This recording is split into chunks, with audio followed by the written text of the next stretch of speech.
اب آپ تحریک پاکستان کے متعلق اس سے پہلے اور اب کیا سوچ رکھتی ہیں؟ بھائی پہلے بھی ہماری یہی سوچتی یہ بسم اللہ الرحمن الرحیم۔ ویڈیو کے شروع میں نے آپ لوگوں کو عورتوں کے انٹرویو کی ایک چھوٹی سی ویڈیو دکھائی ہے۔ پوری ویڈیو آج کی اس ویڈیو میں آپ لوگوں کو دکھاؤں گا۔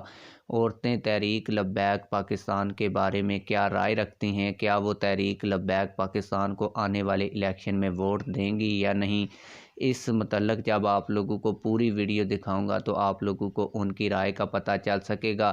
اس سے پہلے آپ لوگوں سے کچھ امپورٹنٹ باتیں شیئر کروں گا، پھر آپ لوگوں کو ویڈیو دکھاؤں گا۔ آپ لوگوں کو بتاتا چلوں کہ اگر صحیح طریقے سے الیکشن رزلٹ اناؤنس کیے جائیں تو پاکستان کے الیکشن میں ان عورتوں کی بہت زیادہ امپورٹنس ہے۔ جس پارٹی کے ساتھ زیادہ عورتیں ہوتی ہیں وہی پارٹی الیکشن جیتتی ہے، کیونکہ پاکستان میں عورتوں کے ووٹنگ کا جو تناسب ہے وہ تقریباً مردوں سے تھوڑا ہی کم ہے، تو عورتوں کے ووٹ کی انتہائی امپورٹنس ہے، اور جس بھی پارٹی کو عورتیں ووٹ زیادہ دیتی ہیں وہی پارٹی جو ہے وہ حکومت بنانے میں بھی کامیاب ہوتی ہے۔ تحریک لبیک پاکستان کے متعلق عورتیں کیا کہتی ہیں میں آپ لوگوں کو پوری ویڈیو دکھانے لگا ہوں، لیکن پوری ویڈیو دکھانے سے پہلے آپ لوگوں سے یہی گزارش ہے ویڈیو کو لائک کر دیں، ویڈیو کے بارے میں اپنی رائے لازمی دیا کریں تاکہ ہمیں موٹیویشن ملے اور آپ لوگوں کے ساتھ اس طرح کی اچھی خبریں آپ لوگوں کے ساتھ شیئر کرتے رہیں۔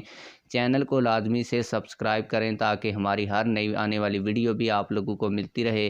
آپ لوگوں کا زیادہ ٹائم ویسٹ نہیں کروں گا، آپ لوگوں کو اصل ویڈیو کی جانب لیے چلوں گا۔ آئیے عورتوں کا انٹرویو دیکھتے ہیں۔ بات کرنے کی کوشش کرتے ہیں ان سے جن کو کمبل مل گئے ہیں، ان کی کیا رائے ہے اور وہ کیا کہتے ہیں۔ السلام علیکم ورحمۃ اللہ۔ وعلیکم السلام۔ آنٹی، آپ کو تحریک پاکستان کی جانب سے کمبل دیا گیا ہے، اس کا کیا سلسلہ ہے اور یہ آپ نے لیا، اب آپ تحریک پاکستان کے متعلق اس سے پہلے اور اب کیا سوچ رکھتی ہیں؟ بھائی پہلے بھی ہماری یہی سوچتی یہ جماعت آئے، بہت اچھی جماعت ہے، ہر سال ہمارے کو کمبل دیتی ہے، ہماری مدد کرتی ہے، غریبوں کو کھانا دیتی ہے، غریبوں کو آٹا دیتی ہے، غریب جب آواز دیتے ہیں یہ جماعت آ کے کھڑی ہو جاتی ہے، ہم ان کے ساتھ ہیں۔ ہم بولتے ہیں پاکستان میں یہ لوگ آئے جو چور ڈکیٹ ہیں سب نکل جائیں۔